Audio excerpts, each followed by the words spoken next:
Dude. Yeah, that's quite good. Dude, that's... All right, first pour goes to you, my friend. To me. Rickhouse Reserve, just called the number one. While we're pouring this, you want to pull the intro? Sure. Do the intro. What's going on, everybody? Run What's going on, everybody? It's Dan and Adam from the Bourbonist.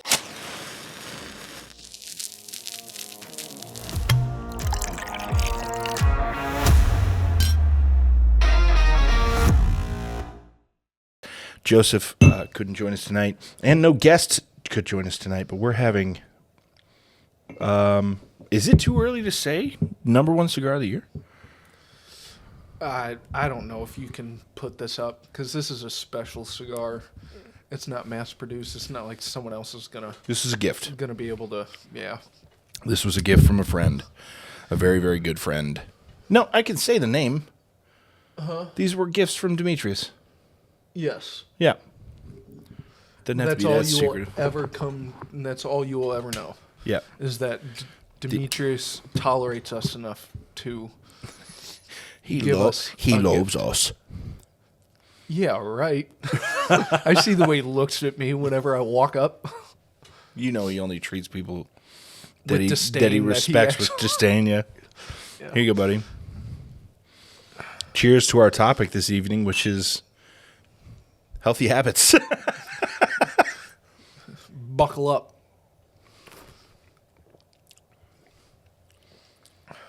Oh.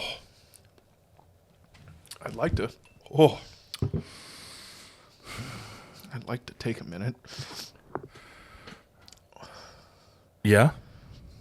The reason why I say that is because my mind just went completely blank after taking a sip of that. So we're drinking a Nobleton's product, or product and offering. So it's a Rickhouse Reserve. Not really an offering, really. No, It well, was- it's a it once is a during year. Noblefest. Yeah, right? yeah. So it's a once a year barrel that he pulls out every Noblefest, which he will do from now on. Yeah. And you can buy it then. And so he literally, if the barrel's not empty, then he puts it back in the Rickhouse. It ages for another year and comes back out. Yep. And this is called the number one. This is literally, so Are you cold? anything under How the 72 dude? You have degrees, I'm a shivering. T-shirt, a hoodie, and a freaking Carhartt and a beanie on. Yep. Get fat, motherfucker! Like I am, dude. I looked down. no! Don't say those things, Adam. I looked down the other day. Say it all you want. I looked down the other day and I was in my work vest and I went, well, I'd be a son of a bitch. I can't see my pecker. Well, I can't see that anyway. My belly's protruding.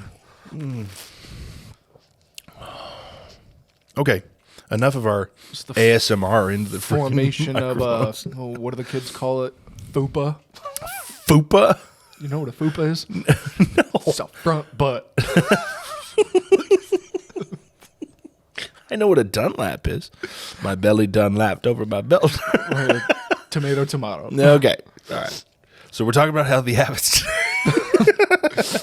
So Dan's an exercise science major, so he actually knows what he's talking about when it comes to healthy habits. And Been a little bit since I've been studying, but well, yeah, but you know more than I'll ever. You've probably forgotten more about exercise science than I'll ever know.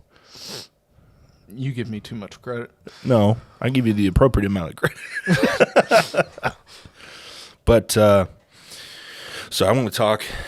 I think it'd be a good idea to talk about how give people advice, because like a lot of our podcast is opinionated. A lot of our podcast is well, Everyone's opinionated. the Catholic faith isn't an opinion, but but I mean like Yeah, but it's kind of our own personal take Experience and with it. understanding of right. what we know based on what we've experienced. Yeah.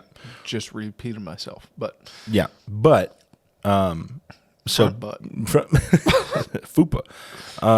But basically I want to dip into things that we actually know and things that we can actually speak to because we know facts about them.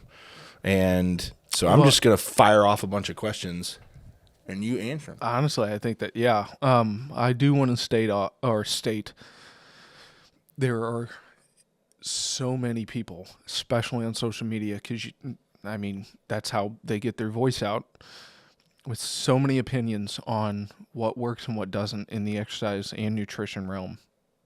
The number one thing, there are tactics and strategies that work for a short term for a lot of people, but that's the point.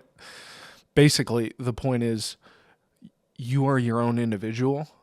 What may work for your friend may or probably won't work for you. You'll have to tweak it at very least. You'll have to tweak it for your own standards, for your body weight, height, for your lifestyle. And I think that's the biggest thing, because when it comes to exercise and nutrition, the only thing that will work is the one that you can live and consistently work out.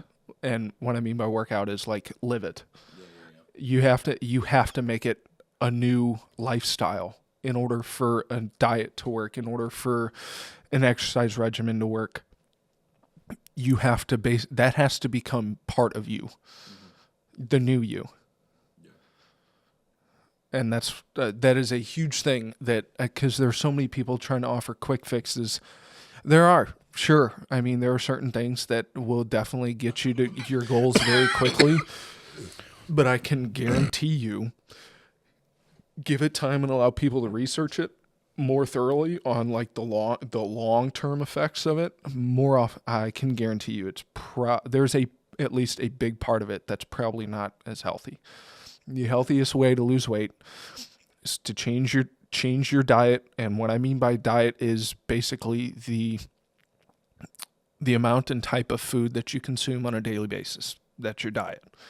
So even if you're not quote unquote dieting, you actually kind of are, because it's just what you're eating on a daily basis and how much of it. Okay. So you have to change your diet. You have to change. Well, 80% of the work is in the kitchen, right?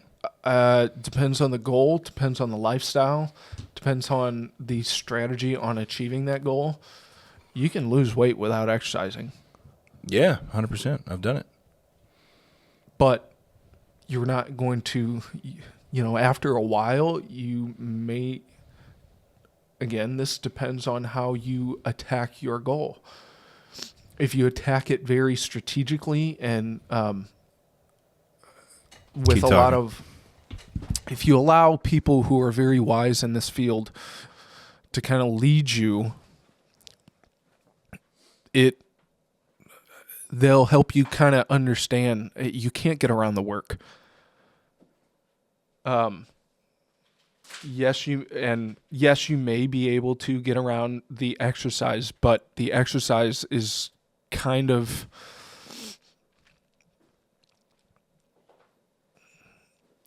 okay. Let me backtrack. You can lose weight. You can lose weight by just changing your diet. But if your goal is to change your body composition, which means, lose some fat and gain some muscle, you have to exercise, and you have to exercise at a consistent rate. And again, that exercise along with the new diet has to become a part of you. That is the tried and true only way, up until we find another drug that can end up doing it. But again, there are going to be some serious repercussions for it, just like we see with steroid use, with all these quick fixes, all these shortcuts. I mean, you ultimately end up paying more in repercussions after doing it. Exercise and nutrition are the tried and true method. Yeah.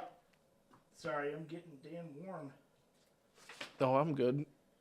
You're shaking, dude. Yeah. I have that same disease a Chihuahua has. Just vibrate violently. That should work. what is it called? Vibratus violatus. I think that's I don't think that's proper. I think that's the term. I pray to God that this does not cut the power to the whole garage, because that's a strong heater. So, Here's to finding out. here's to finding out. The mics will still be on. Oh, wait, no, they won't. They'll They're cut. plugged in. The camera will still be on. Yeah, we'll be all right. Well, so I had this idea. We've had this idea for a couple months now. Yeah. Talking about. Can I have some more? Go ahead. Whiskey is to be shared. But we've had this idea for a couple months because I got back into working out and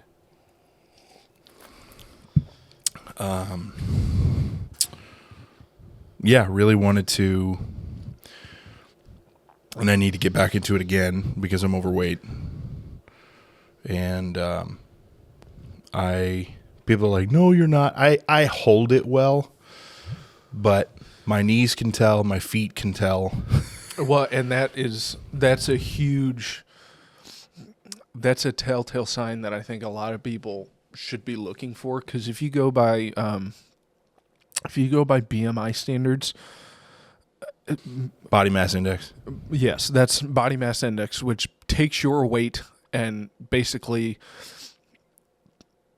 you take your weight and divide it by your height. So basically you're looking at your weight and comparing it to your height and what your body weight should be at, just looking at those two standards or those two variables. And so many more people are considered obese, overweight, and there are numerous different levels. So like there's overweight, there's obese, there's morbidly obese. Yeah. I would be, based on my height and my weight, for BMI, the last time I checked, and I've gained some weight since then. This is back when I was 220. I was borderline morbidly obese. See, that's One of the ridiculous. Right.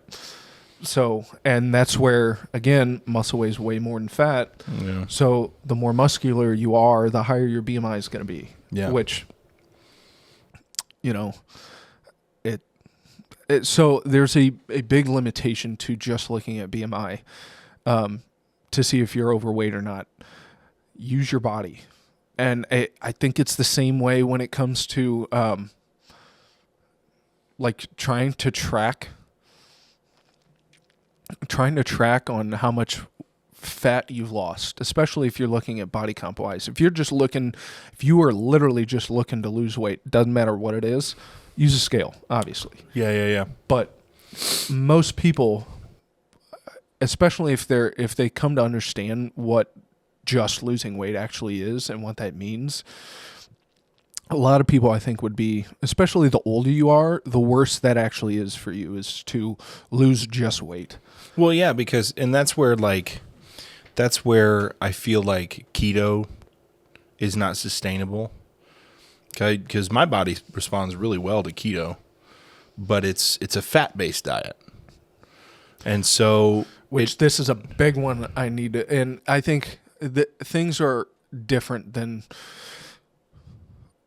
5-6 years ago, back when I was in college. Things have kind of come out and people have kind of come to understand that fat is important. yeah, Fat is that's why it's called a macronutrient. Your body needs it in a macro scale.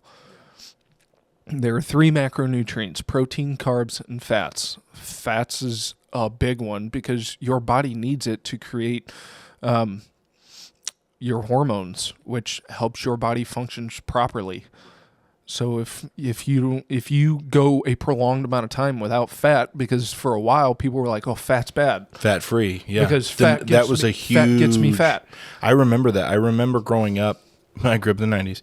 I remember growing up and my mom getting fat-free everything. Like that was the fad. Mm-hmm. And now it's like, no. Now it's carb-free everything. Right, which I would also say, depending upon your lifestyle and depending upon, again, your goals, that's not the best, especially longevity wise, because your body uses carbohydrates as fuel. Your body uses it, and so does your brain. And so that's why, you hear a lot of people talking about like, well, let me backtrack because I was kind of getting confused. Nowadays, you hear people who are doing like the carnivore diet, which is, it's any of the mainstream diets are doing the exact same thing. They're just doing it in different ways. They're keeping you from eating as much as you were before, that is the essential part of losing weight, is you have to stop bringing in as much as you have been. Yeah. Sorry. I've never smoked a cigar in my life.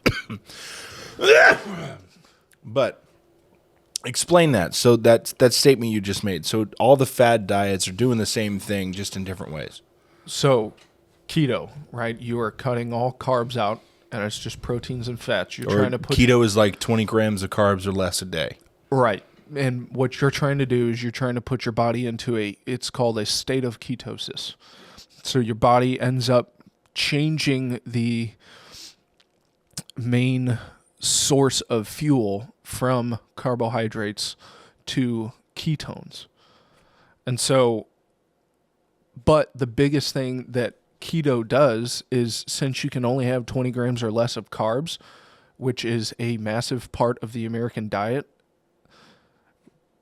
you're cutting out most of your meal, and you're leaving just proteins, fats, and I think the 20 grams, I could be wrong on this, but to me, the 20 grams or less kind of zone they give you, or a little buffer zone they give you for carbs, is for vegetables and maybe a tiny bit of fruit, but right, primarily vegetables, because they just want you eating meat and vegetables.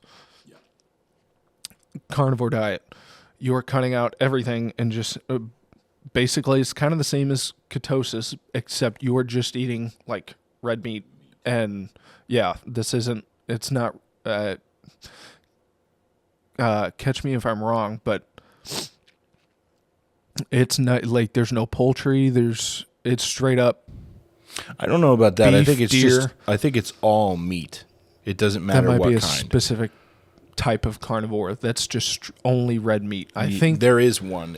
I forget what it is, but yeah. So again, you're cutting out all the carbs, which again is a big part. And it's all in the name to get you to eat less, because that's what every single diet does, is it helps you eat less. Right. Weight Watchers, it does it by basically it gives each food group and specific type of food like a number based on a scale. And what you do is you are given like a certain number that in totality you can't cross over. Right. Right, so you eat a burger, fries, that has a specific number.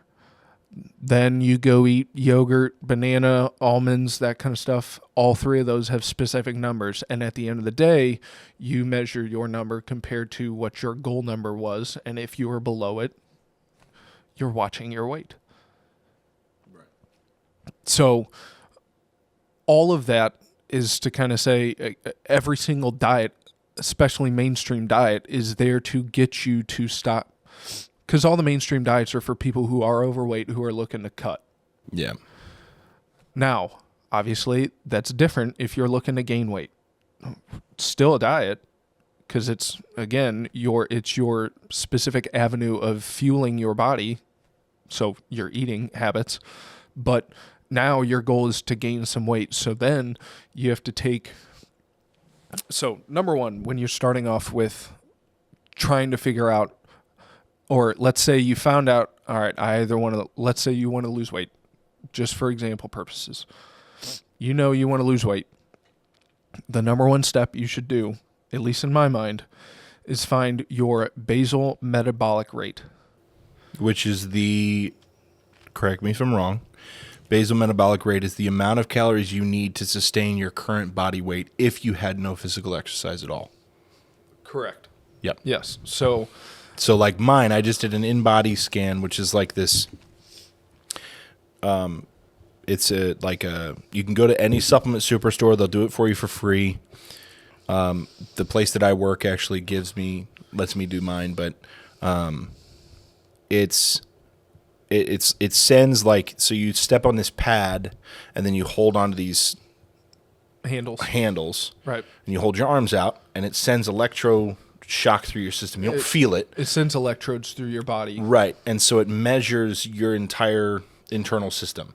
So, for example, it gives you your total mass, like so your weight, obviously, and then it gives you what your weight would be if you lost all the fat in your body, so lean body mass.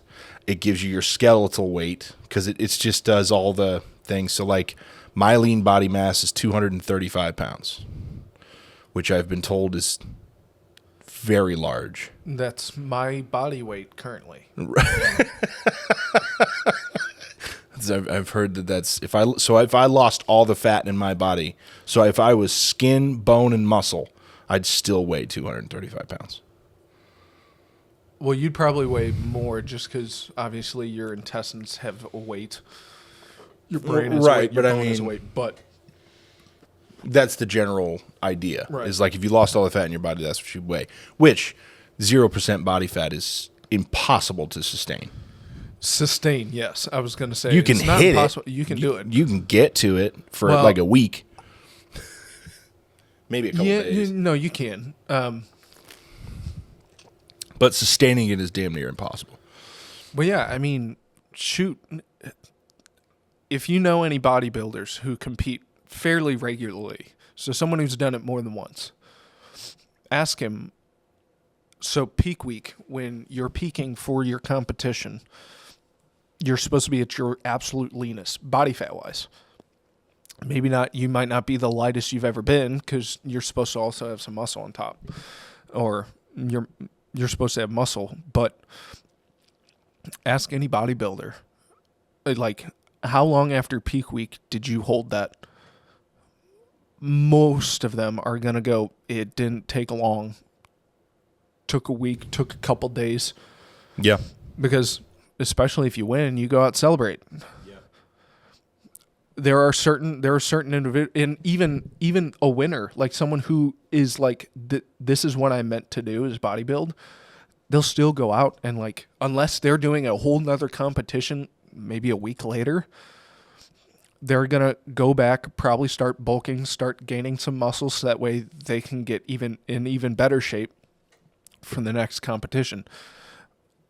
From what I understand, from what I've heard, a lot of bodybuilders don't do more than they don't do more than a couple competitions in a year.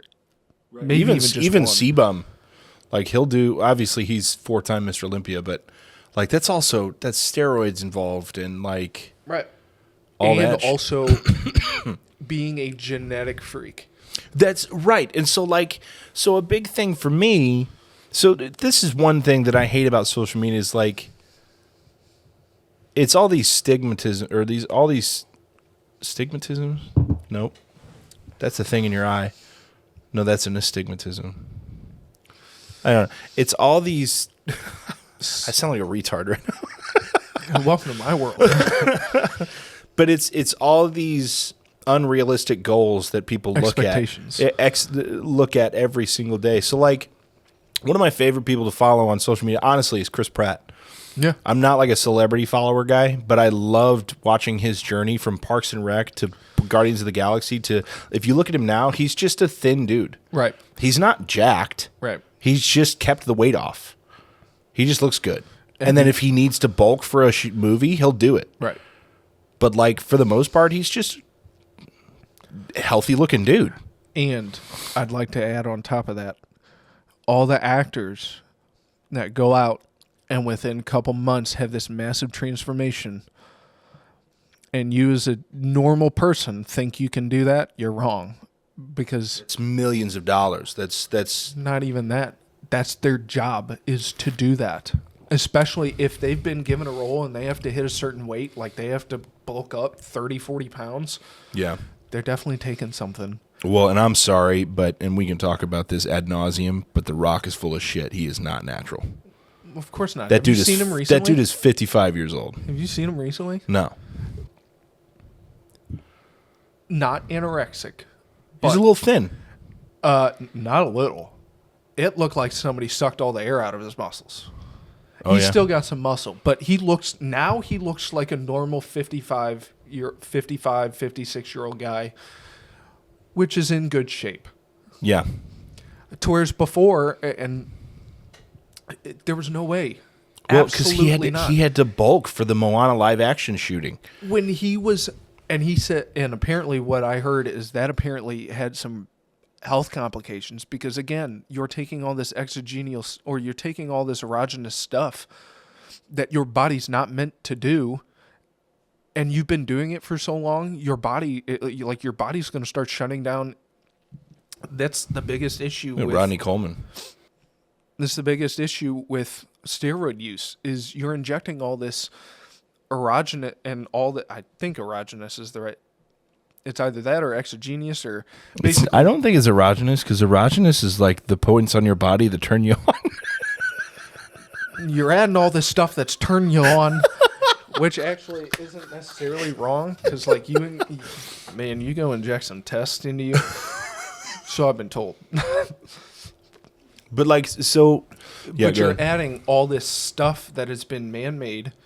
Your body makes it on its own, but all of a sudden your body's getting a massive influx out of nowhere yeah, of all these hormones, growth Yeah. hormone, even if you're just doing a test boost, like you're getting all this, you're getting a massive influx of all this stuff that your body's already doing on its own. right.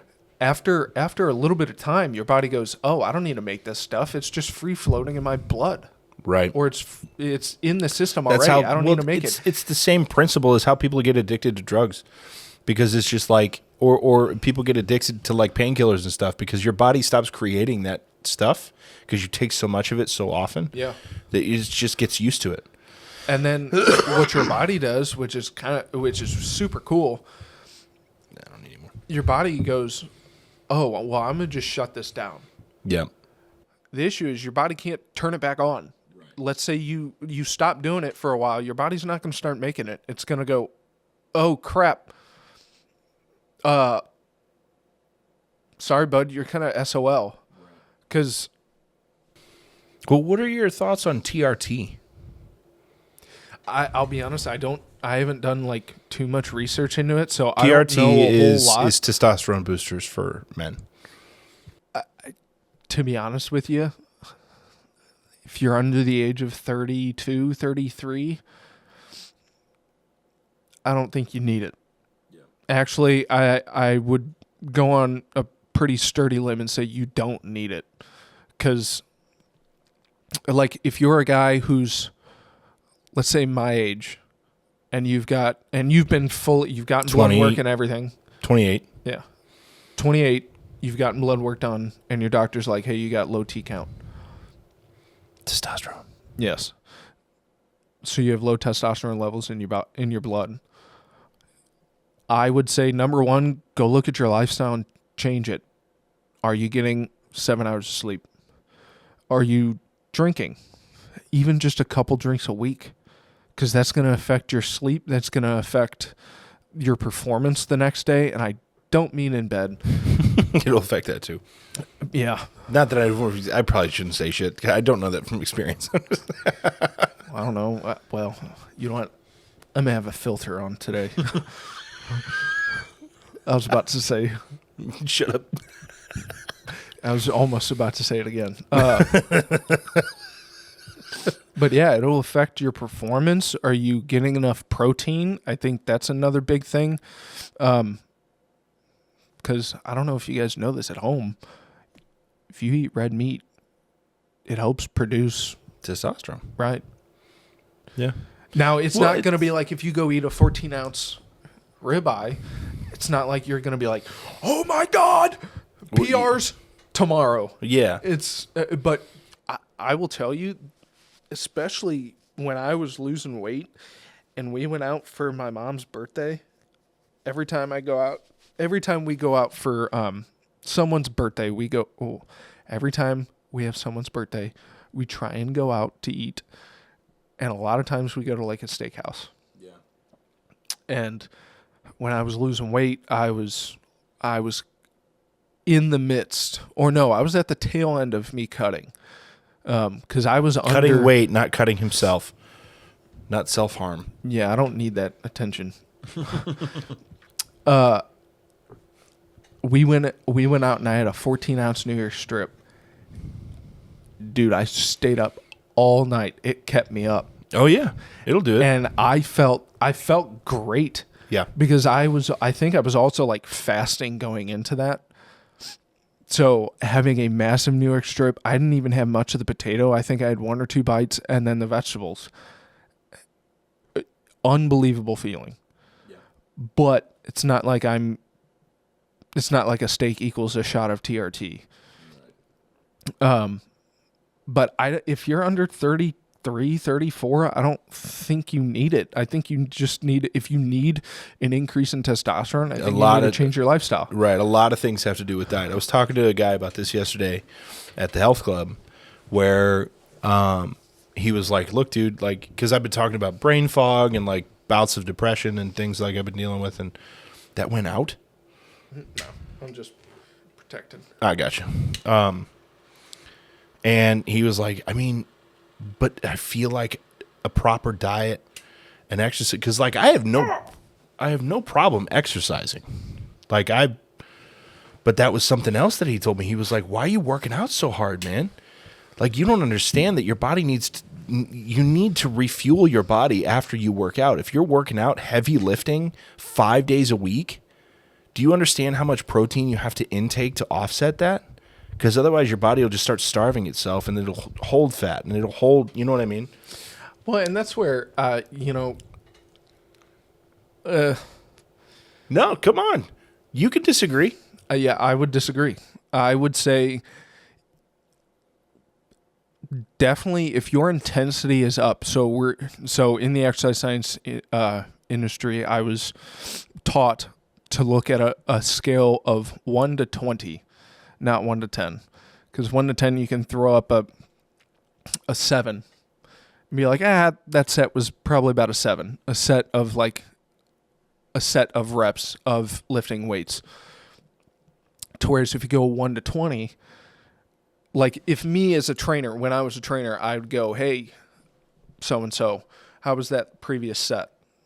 On a scale of 1 to 20, it makes you as the client think and kind of be a little bit more intentional. Because now you're like, okay, well, the difference between a 16 and 17 isn't much, but the difference between a 16 and 18 is quite a bit. The difference between a 6 and a 7, if you actually like intentionally look at it, is actually quite a bit. That's like so you're asking. So I may be confused, and it might. I don't know. So like if you're on a scale of 1 to 20, how intense was it for you? I would say if you're doing a scale of 1 to 10, and you go 6, to me as the trainer, I would think, okay, on a scale of 1, if we took that 6 to a scale of 1 to 20 instead of 1 to 10, I'm thinking you're at about a 13, 14, which isn't, that's not where I need you at a 16, 17. Intensity-wise. Which means I need you at about a 7 or 8 out of a 1 to 10. So, but if you come to me and you go, that was probably about a 9, I'm thinking anywhere from 18 to, I'm thinking about basically 16 to 18 at that point. But if you even go, oh, that was a 16, depending on what set number we're on and depending on what I've kind of programmed for you, I might be like, hey, we need to bump up this last set. I need you at about a 17, 18. And honestly, I'd like you at an 18. Yeah. So it makes you be a little bit more intentional on thinking and actually like contemplating how intense was that. Don't just bullshit a number up, because on a bigger scale, it's harder. You as the individual being asked that question tend not to. You can still bullshit, but me as the trainer, that's where I would also look at your expressions, look at your body while you're doing the set, and kind of measure your answer based on what I experienced. Gotcha. But kind of bringing this back, I would disagree, and I would say if your intensity is around like a 16 to 18 each day, 5 days a week, regardless of the intensity, your protein should be high anyway. You're in a cut phase, which means your body's going to be looking for anything for fuel, and your body likes to use muscle for fuel. That's where you need to have a big influx of protein intake in order to offset that, especially since you are lifting at such a high intensity. If you're not, if you're not lifting at such a high intensity, more like a 15 out of 20, Yeah. I would say your protein still needs to be high because, again, you're going to be at a caloric deficit. Right. But your sleep is crucially important. Because, honestly, no matter what intensity you work out at, getting 7 to 8 hours of restful sleep is so important. Because the harder you lift, the harder you have to recover. And what I mean by that is the heavier you lift, the more time needs to be put into recovery, which, bringing it back to the actors and bodybuilders who go out and work out twice a day. That's how they put on 30 pounds in 4 months, 30 pounds of muscle. They get some help from, either some injections or the right pills, which help put their hormones in an optimal muscle building state. And then they work out 2 times a day. That's their job, is to work out, and their job demands them to get to that, which means they need to have the entire day planned out. But if you work out twice a day, you need to rest like you're working out twice a day. Which means if you're working out, you ain't doing shit the rest of the day. Yeah. So, which is why somebody who has a desk job, who's not really moving around a whole lot, in my mind, will have an easier time reaching their body comp goals, especially if it's to retain or build up some muscle, than someone who's got a physically demanding job. Because you're resting more. Exactly. Huh. Shoot, Bumstead talked about it on a couple different videos. They were like, what do you do outside of working out? He was like, I work out twice, especially when he was in bodybuilding mode. He was like, I work out twice a day. I can't remember how long. It was longer than an hour, I think, each time. And then he was like, I literally sit around and play video games the rest of the day. I don't do anything because I need to rest. And so, a guy I really like his name is Dr. Mike Israetel. He runs Renaissance Periodization. He is a full-fledged doctor in exercise science and physiology, and he's an incredibly smart guy. And if you have any sort of, and he's a bodybuilder too, but he doesn't compete. He just does it because that's what he likes. And he talks a lot about, like, you, especially the higher the intensity of the workout, the more focus needs to be put on basically doing nothing the rest of the day. You need to put your body, and not only your body, but your mind, in a restful state. Because that's when your body actually starts to recover and starts to recuperate. Because when you lift weights, you're causing micro tears in your muscle, in your musculoskeletal system. In order to repair those muscles, you have to rest. And that's why the increased protein is so important, especially if you're cutting, because you're trying to basically keep your body from breaking down your muscle even more than you are already doing it to itself. Okay. And the protein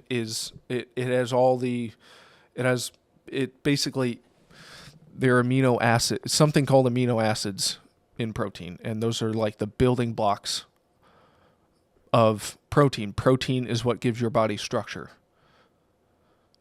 And so if you end up basically what you're doing is you're tearing down your body's structure in order to rebuild it. In order to rebuild it, you have to properly provide it, or you have to provide it the proper nutrition, fuel. Think of it from a construction analogy, right? If I'm, or not even, well, yeah, construction. If I'm remodeling a house, right? I tear down a wall, but I don't have a plan in place, or I don't have an idea on what I'm going to do where that wall is now missing, and I don't have the proper materials to actually like put my plan in place, nothing's going to get done. So it's kind of like you send in a demolition guy when you work out, but there's also another demolition guy, which is your body, especially if you're putting it in a caloric deficit. You're kind of making your body into a body destroyer because you're trying to destroy your fat cells. Or if you're just losing weight, you're just trying to cut weight, which means your body's going to be in destruction mode.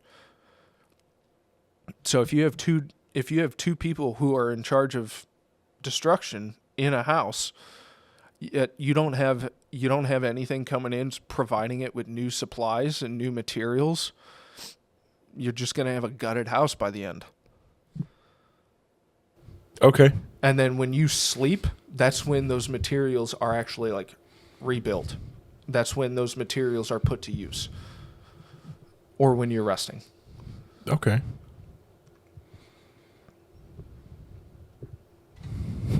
If that makes sense. It makes sense. So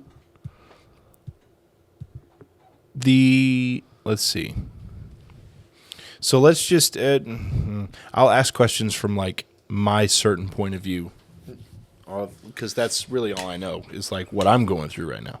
Or honestly, something that would be, I mean, if you think of just general questions, even questions that you had a while ago, or Yeah. But like, so what would be like so let's say, so the average human male is what, 5'10", 185? the average United States man, I think, is probably like 5'10", 175, 180. Okay. So Yeah. so let's say that person feels overweight, right? A person who's 5'10" and 180. Yeah, that's not bad. Let's say someone, what? Let's say 5'8", 210. Okay.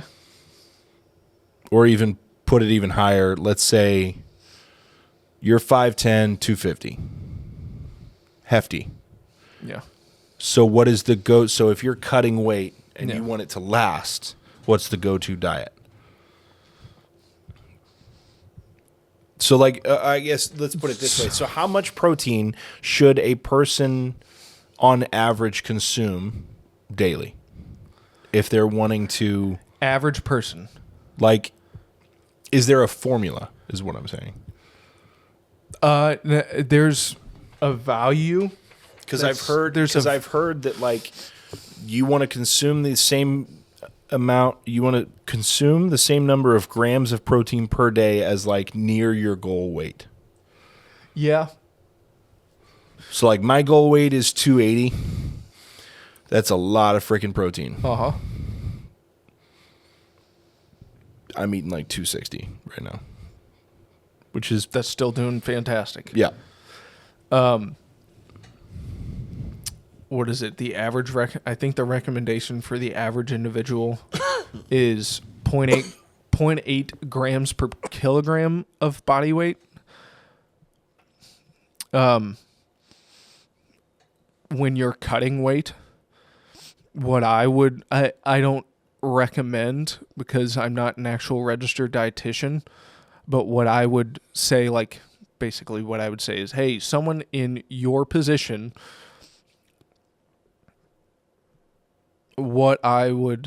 basically I'm recommending. Just recommend it. If you're not working out, I would still have you up around a gram per kilogram of body weight. Okay.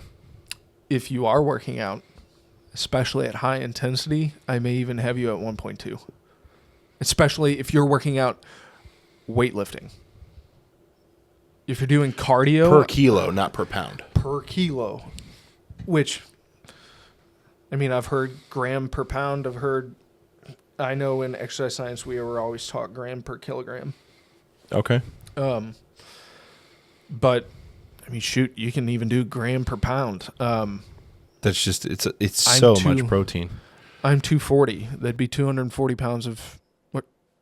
Yo, it's 240 pounds of body weight. That'd be 240 grams of protein. And then what I would say ultimately is, especially let's go the 5'10", 250 guy, and let's say he wants to get down to 215. Yeah. Since we're cutting, I would probably have him at around 220 grams of protein a day. And then let's say he would go, okay, well, what about you gave me my protein, but what about everything else? Carbs and fats. So what I would do, number one, I mean, if someone said, hey, I'm coming to you regardless, I'd say give me your height, weight, age, and then I mean it is a relative number, but there's a activity factor that goes into the basal metabolic rate calculation, and it's like if you're sedentary. I don't remember what the numerical values are, but it's like there's sedentary, lightly active, pretty active, like Moderate. you're active, moderately active, and then heavily active. But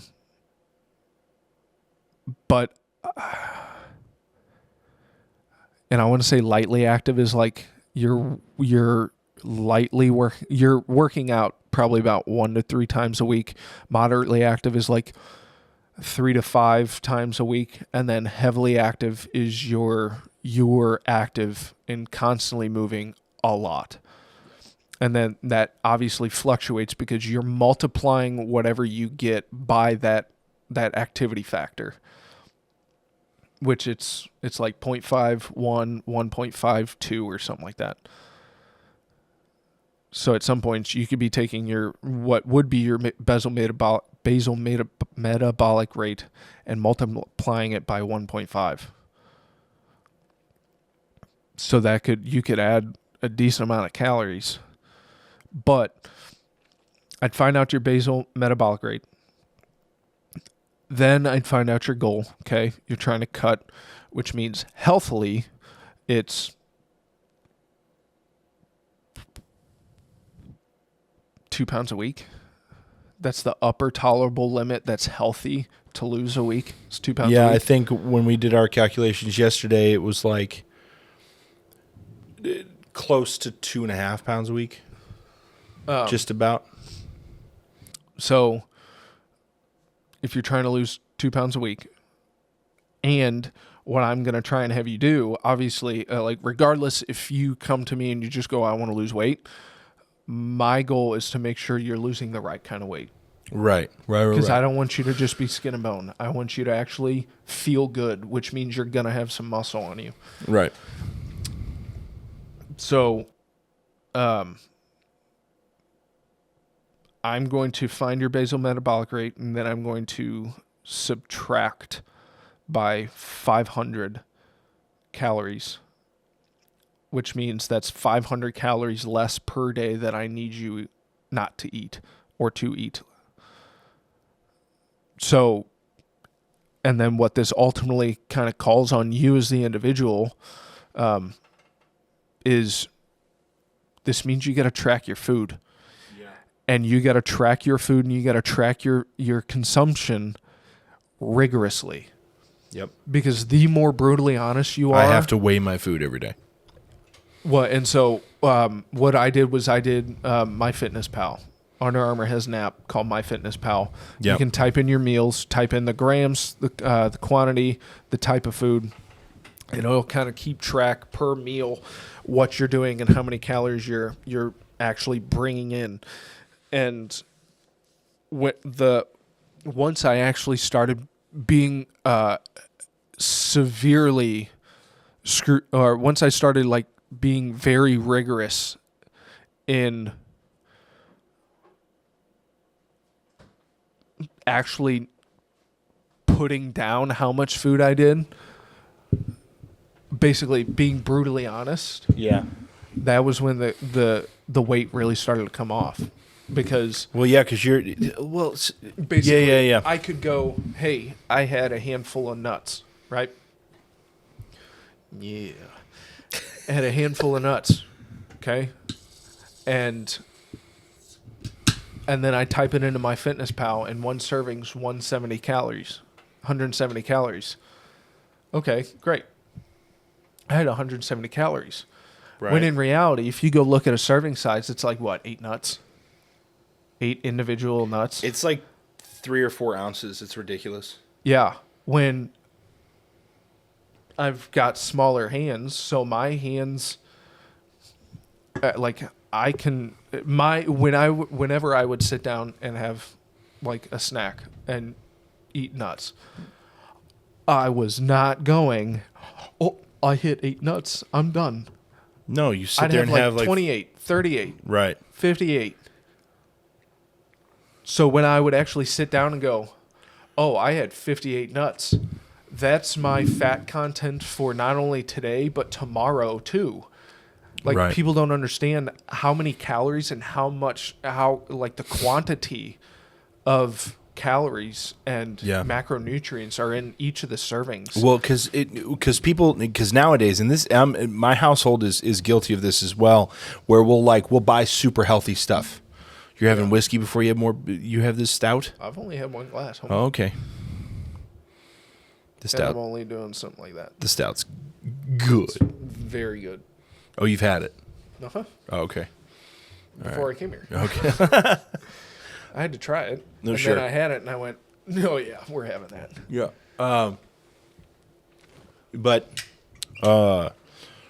So like that was something that I think people get overly concerned about is like there's nothing wrong with eating super healthy food. So like the mayonnaise that we buy in my house is avocado mayo. Yeah. It's 4 ingredients or something. It's like avocados, egg yolk, mustard seed, like, and a couple other things, but like super healthy. Mm-hmm. So, what I would do is I'd be like, all right, cool. I'm going to get 2 cans of tuna, 43 grams of protein per can.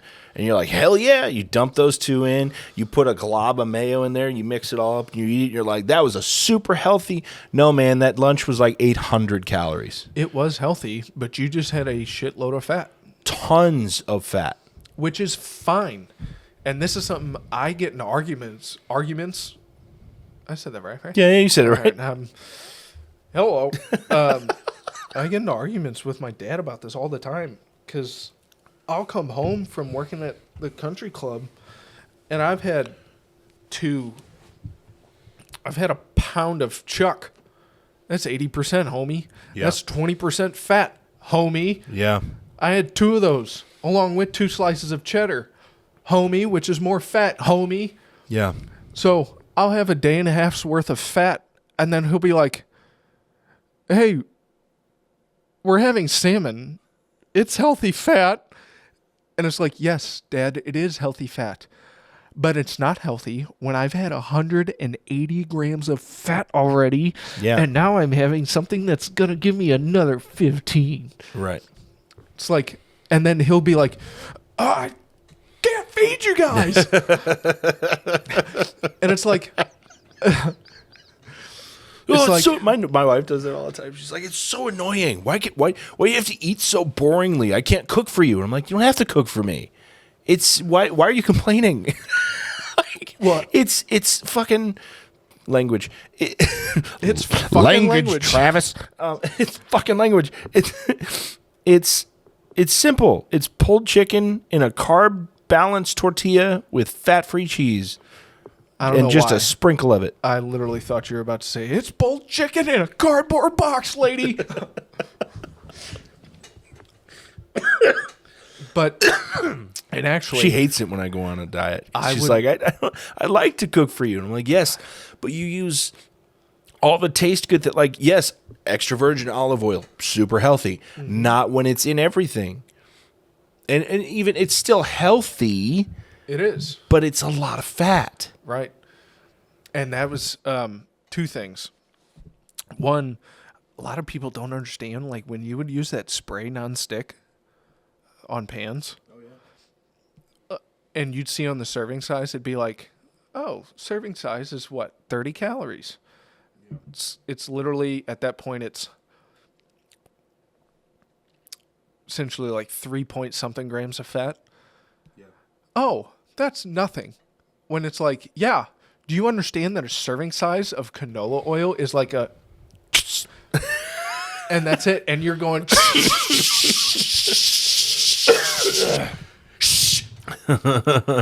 like, you're not only getting the pan, you're getting the stove, you're getting your husband, you're getting... Yeah. Or your wife.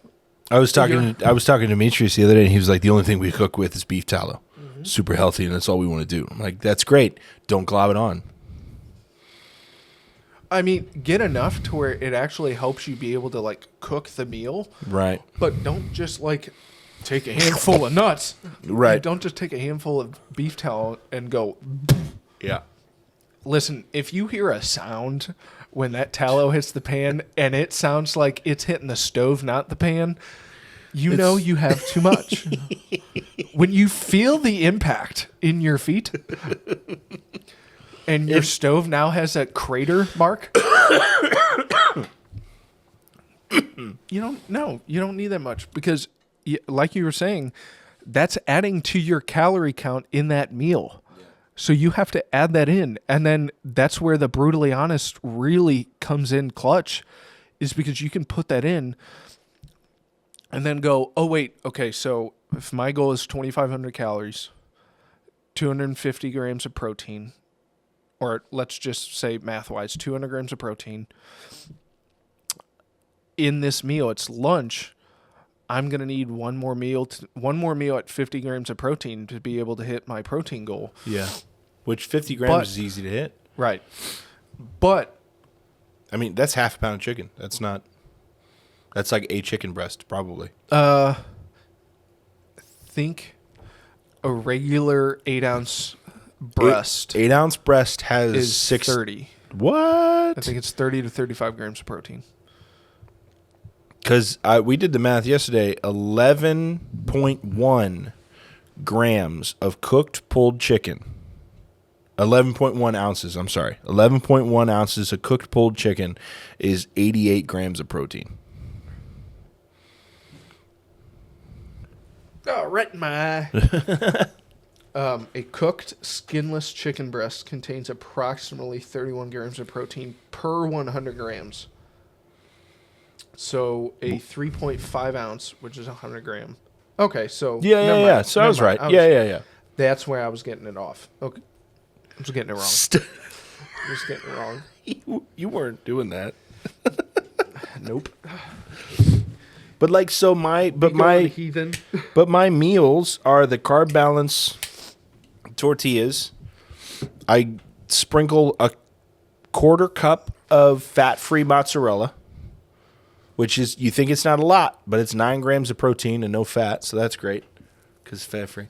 And then 11.1 ounces of, which I didn't realize how much 11.1 ounces of pulled chicken is. Dude. That's a fat burrito. Dude, when I was in the middle of, actually I was done cutting at this point, but I was staying at, I think at that moment I was 205. And working out 5-6 days a week still. A lot of times my dinner was a full pound of chicken, and then my dumbass would measure cups of dry rice. Dude, don't. So I had a full cup of dry rice, and that was my measuring. when I looked, and that's like 4 servings of cooked rice. Yeah. I think. Yeah. But I was still maintaining. Yeah. Well, and that's the cool. So that's the next thing I want to get to, because what I really struggle with is cheat stuff. So I don't cheat well. I do like cheat weeks. I don't I don't like do cheat meals, Golly. dude. Like I'll go off the deep end, dude. I love pizza and I love ice cream. I love pizza. I love ice cream, but I don't sleep well after I eat them. No. So The next day also is probably spent half on the toilet. Probably. yeah. Well said. So, well, I want to get to 2 things. Number 1, how do you properly cheat? Like, how do you? So, like, our Bourbonist Christmas party Right. is this Friday, Right. right? And we're gonna have a really healthy meal. Joseph's cooking. It's like flank steak or strip steak. It's like a whole big thing. And he and his wife are crunchy, so they're very healthy people. So they're gonna cook a nice healthy meal. Right. But we're also gonna have whiskey and we're gonna have some wine. And so, like, for me, somebody who needs to stay away from that shit. So that day, how do I need to prepare for that? I would say prepare a day or 2 in advance. I'd say Really? So I start tomorrow, yeah. or start today, I guess. No, you start tomorrow. Okay. Just what you can do is you prep a little bit harder than you would. Yeah, you prep a little bit harder than you would if, let's say, you actually had 2 days to spare or 2 days before. So this is what my trainer taught me when I was cutting weight and we are getting near Thanksgiving and the holidays. He said, a couple days beforehand, start prepping your body, because what you can do is you can really moderate yourself, and just like what I do at the country club is, if my pastry chef makes dessert, which she does, and if there happens to be left behind, like some that either wasn't touched because someone didn't show up, so the plate was made but it was never served, sometimes she'll allow us to like be able to eat it. Sure. And what I do is, Yes, the help can eat. yes, allow the pigs to the trough. What I'll do a lot of times is I'll just take one bite. I just get a taste. I'll be able to taste it. I don't need to eat a full slice of apple pie. Even though on Thanksgiving, your boy definitely did. Actually, he had 2. I'm pretty sure I had half a pie on Thanksgiving. Yeah, buddy. Pretty So- sure. Well, my wife made, dude, pumpkin pie cheesecake. That's where it's graham cracker crust. It's a layer of cheesecake, and then it's a layer of pumpkin pie on top. Like, you can't not eat that, bro. No, and that's something that he was like, for holidays and special occasions, and for especially for times in which you don't necessarily get to do it a lot. Yeah. You want yourself to be able to experience that Yeah. Yeah. and not hold yourself back. Obviously, you can't just, down a 12-pack of stouts or a full bottle of whiskey. You can, but you're going to be paying the price. Yeah, that's Whereas the you next can- thing I want to talk about you is can enjoy alcohol. you can enjoy a couple glasses, you can enjoy even a couple slices of pie. The more you're planning on enjoying, the more you have to prepare. So how do you prepare? That would be, I would tell you, your number one goal is just focus on your protein intake, especially if you've already been a client of mine for a little bit and you already have your protein goal, you already have your calorie count and everything, and you're actually following it, you're keeping track and everything. I would tell you a couple days beforehand, just focus on your protein, and what you're going to do is you're going to basically start to build up the cut of carbs and fats out of your diet. So what I would have told you if this was recorded on Monday, I would have said Wednesday, especially if I'm giving a number, I'd say I'd take out probably about, 500 calories of carbs because that's the number one thing that I'd probably tell you to focus on is cut the carbs. Because the fats are, again, they're essential for hormone, keeping your hormones going. Cut out the carbs, about 500 calories. The day before, Thursday, I would tell you probably cut out a good 1,000, maybe 1,200 calories worth of carbs. And then that day, Friday, just because you're having alcohol, I would definitely tell you to have a small meal. So an hour, 2 hours beforehand. So but I would today's tell you to fast. So today's Wednesday. Right. We're having our party Friday. So tomorrow, Thursday, Yeah. I eat only protein. Well, yeah, it was especially since you're on lean meats anyway. Yeah. Yeah, I'd say just straight up chicken. You can add some cheese. Chicken and cheese. But Fat-free it's fat-free cheese. Right. I would say leave the burrito, leave the tortilla, leave any sort of carb that you're adding to the, and I would say if you want to have the best results, leave the carbs from basically after this episode till I would say Friday midday. Then I would have some decent carbs, a decent amount.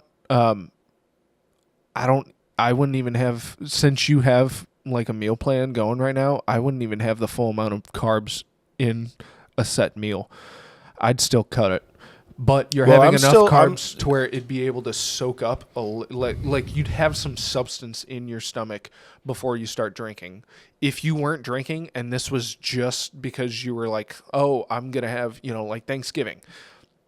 Oh, I'm going to have stuffing. I'm going to have all this excess of carbs. I would literally tell you, you're not touching carbs. I would recommend do not touch any carbs until Thanksgiving. And then once you go into Thanksgiving dinner, enjoy. Since you're having alcohol, I would suggest having some sort of substance in your stomach so that way you're not drinking on an empty stomach, especially since we're going to Joseph. So we're going to have a drink beforehand, a drink or two beforehand. Definitely make sure you get something in your stomach before you go. So that way there's something already in there. And then enjoy. But especially since it's alcohol, definitely got to be able to moderate because you're cutting out carbs. You've been fasting the past couple days or day. You've been fasting for a day. You're still you're going to feel it. Okay. So it's all about preparation. And then definitely... Dude, it's 30 degrees outside. How the fuck is that thing still alive? And then definitely make sure you eat a decent amount during dinner. If you have whiskey afterwards, which we are. Yeah. So okay. if you have a set date on like a celebration or something to where it's like, I'm going to go out and enjoy. I don't want to hold myself back too much. Prep yourself. And something that I didn't even hear about until like last year that I never even thought this way was like, think about it from instead of a day to day, calorie count, protein mark, carb mark, fat mark, look at it as a week. That gives you a week long basis. So add up your total. And then what you can do is let's say, Tuesday, it's date night with your wife. You end up going out, but you want to be able to enjoy yourself. You don't want to cause the wait staff or the cook staff to have this massive, special. So what you can do is go out and enjoy yourself and then go, all right, so Tuesday night, Monday I did good. I hit my markers. I stayed on diet. Tuesday, I splurged, went out, had a couple glasses of wine. Me and my wife split a dessert. Shit. Me and my wife had each our own dessert. And it was delicious. It was great. But then Wednesday, you go, okay. So now that I've kind of increased my fat marker because I had a sizable dessert, what I'm going to do is I'm going to decrease the fat Wednesday, Thursday, Friday, just a little bit so that way it ends up evening out. But by the time Sunday comes. So it gives you a little bit more leniency throughout the week. That's where, Right. you told me the guy you were talking to said no cheating whatsoever. If you want to hit your goals as quick as possible, he's right. The issue is that's not sustainable. You have to be able to live. You have to be, especially here in America, that's incredibly hard. Doable, for sure, but incredibly hard. That takes a mindset switch for you to be able to fully incorporate your diet into, now this is me, I'm living this way. And a lot of times that takes some help from the big guy upstairs to be able to do that. That you can't. It's really discipline. well, it's not just discipline, because I mean, discipline is being able to go, okay, I really want to eat this brownie, but I'm not going to. A mindset switch is full blown. Yeah, I see that brownie, but there's no interest in eating it. Like, you have a full change of personality and your personal construct. That takes help from the big guy upstairs. And so that's where this is where, again, I disagree with the guy you were talking to, and this is a personal opinion. Well, he didn't say no cheating at all. He just said basically just prep yourself. Kind of what you're saying. I 100% is like, agree. like If just you're going to cheat, take a couple days beforehand and prepare for an influx of calories that's coming down the way. right. And then be able to mitigate that quote-unquote diet damage afterwards. For the next couple days afterwards. You got to be real strict the next couple days afterwards. But this is where I think cheating on your diet can actually be really helpful within moderation. I know you schmucks want to take me way out of proportion. Cheat within proportion and actually have discipline on your cheat or having discipline within your cheating can actually, I think, again, from personal experience, helps me get back on that wagon harder the next day and more focused and more determination because, I just cheated midweek. I need to go push myself in the gym. I need to make sure I get my rest. I need to make sure I'm eating healthy, nutritious meals and I'm following my diet to a T. Well, actually, that's a good segue to. So, like, if you cheat one day, can you work it off at the gym the next day? So the analogy or the thing that Dr. Mike Israetel, the guy I was talking about before, talks, something I really like what he said was, people go into the office, someone brings in donuts. Yep. They're like, oh, it's a donut. 250 calories for one, glazed donut from Krispy Kreme or wherever you get your donuts. Yeah, think about that, folks. 250 calories for one donut, and y'all want to stuff down 6 of them. Well, that's the thing. 250 calories. You're adding onto what you've already planned that you're going to eat that day. So you're already eating 3 meals. Each meal's probably anywhere from 500 to 900 calories each. Yeah. And now you're adding 250 calories. Okay, well, that donut went down super easy. It tasted super good. And turns out there just so happens to be another one that no one's claiming, right? The donut box has been sitting out for a while. Everyone else has already had one if they wanted one. It's only 250 calories. So you're at 500 extra calories. There's absolutely no protein in there. If there is, 1 gram. And that's probably by accident. And that's probably just because you fucking drooled on it.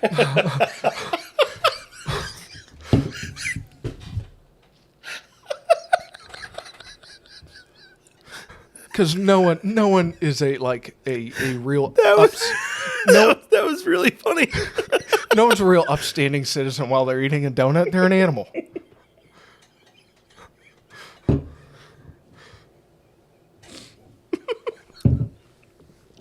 So Dude, it's so true. Like when you have cheat days, you're like, yeah, you're an absolute pig.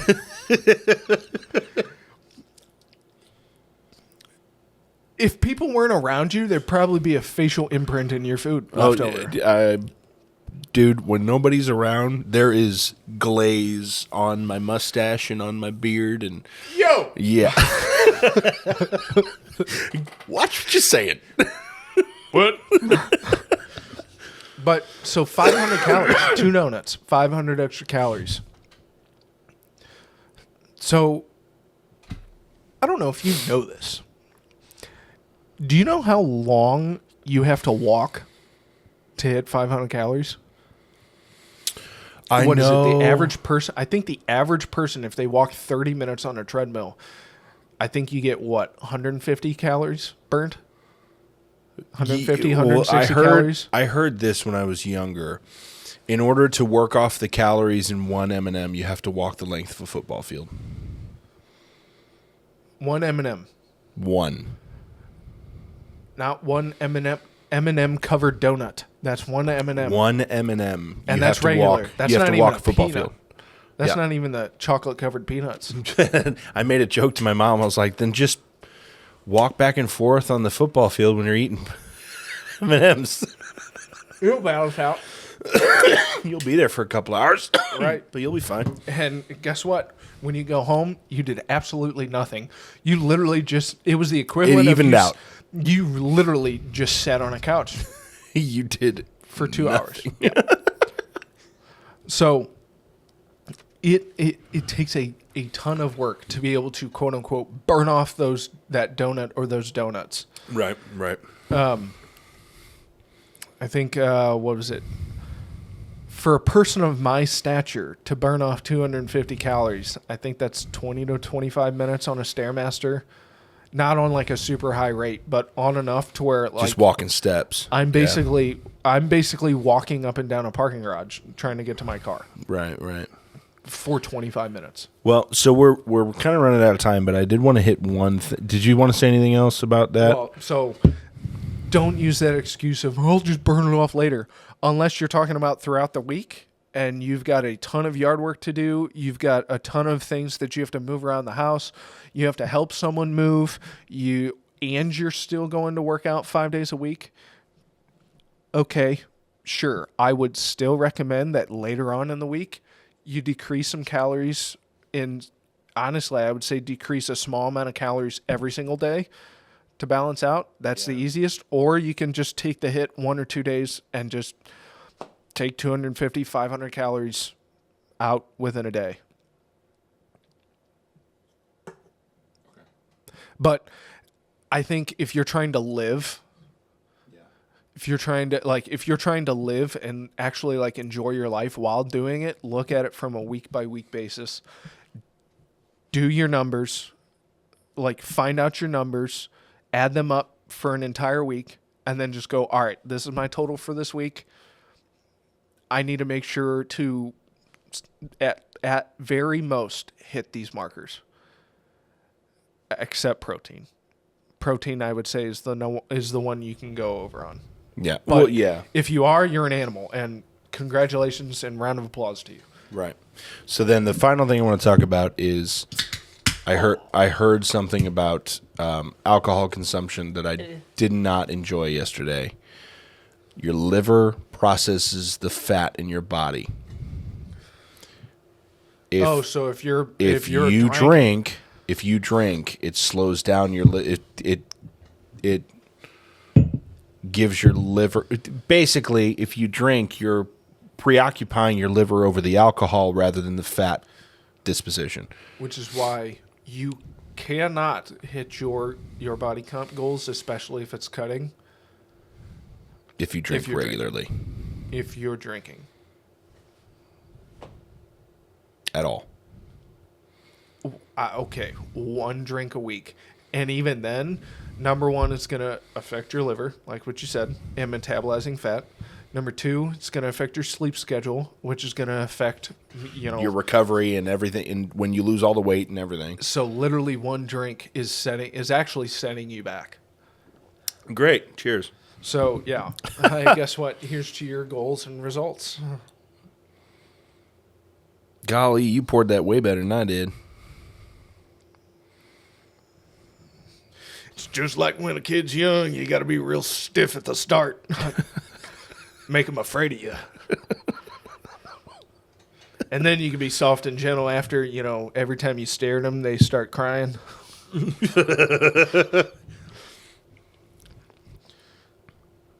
Dude, that's glorious. My God. Keys to being a bartender for 4 years. Look at that. Which I was I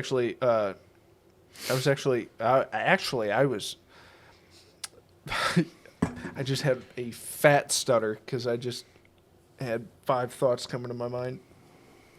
I was trained how to pour a Guinness, Yeah. like out of a bottle or a can. Oh, okay.